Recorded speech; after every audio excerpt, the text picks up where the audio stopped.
Come si chiama lei, mi scusi? Renato. Renato. È un'ottima cosa perché valorizza delle opere d'arte importanti e invoglierà molta gente a venirle a vedere e le farà conoscere in tutto il mondo. Orgoglioso come padovano? No, per due ragioni. Una, che sono padovano di acquisizione, ma perché credo che le opere d'arte non c'entrino nulla col fatto che uno è nato o non è nato a Padova. Chi le ha fatte non era padovano in molti casi e le faceva per dei signori che amavano l'arte ma si preoccupavano principalmente di altre cose, voglio dire, no? Ecco. Quindi confondere le cose forse non è una buona idea, questo è quello che penso. Magari la fortuna di vivere in una città che viene proclamata patrimonio dell'umanità.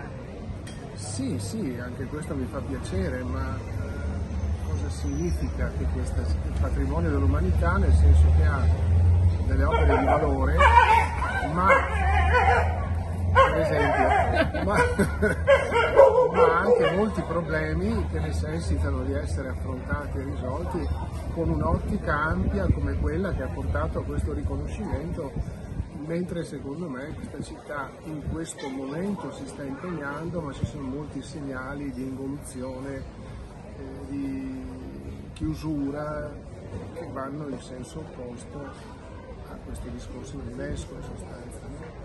Non so se sono chiaro. Sì, molto chiaro, anzi grazie, perché è una riflessione più ampia che non si limita a gioire insomma del momento di vittoria e il successo. Siamo contenti, però sono anche sovrastrutture molto importanti, ma sovrastrutture che non dobbiamo perdere di vista poi.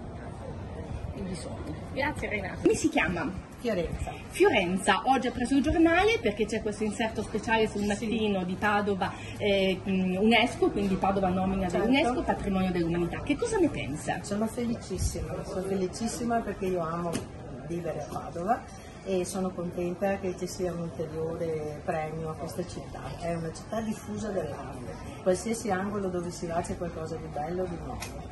Grazie anche alle antiche famiglie che hanno vissuto qua, che hanno avuto il gusto e il piacere di poter creare delle cose veramente interessanti e durature che adesso noi sfruttiamo. Fiorenza, lei conosce la Cappella degli Scrovegni, sì, conosce il ciclo di Giotto? Ci sono stata più volte, ho avuto anche il piacere di visitarla durante i restauri. Ci siamo arrampicati sulle impalcature e ho potuto vedere a 10 centimetri questa meraviglia.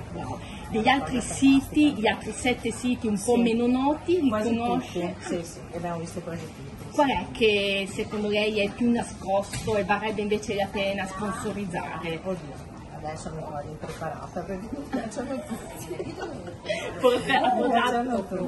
Ha portato anche gli amici, è una... Sì, e quando andiamo in vacanza noi consigliamo sempre di venire qua a visitare la città, perché ogni angolo è bello. Scopro sempre, una volta all'altra sbatterò il naso perché sono sempre con la testa per aria. Grazie a voi. Luciano stamattina ha comprato il Mattino e come ha visto siamo patrimonio UNESCO, quindi bellezza mondiale. Che cosa ne pensa? Che è una cosa buona e per Padova soprattutto penso sia una cosa che le dà onore. È orgoglioso della sua città? Sì, anche troppo. Sì.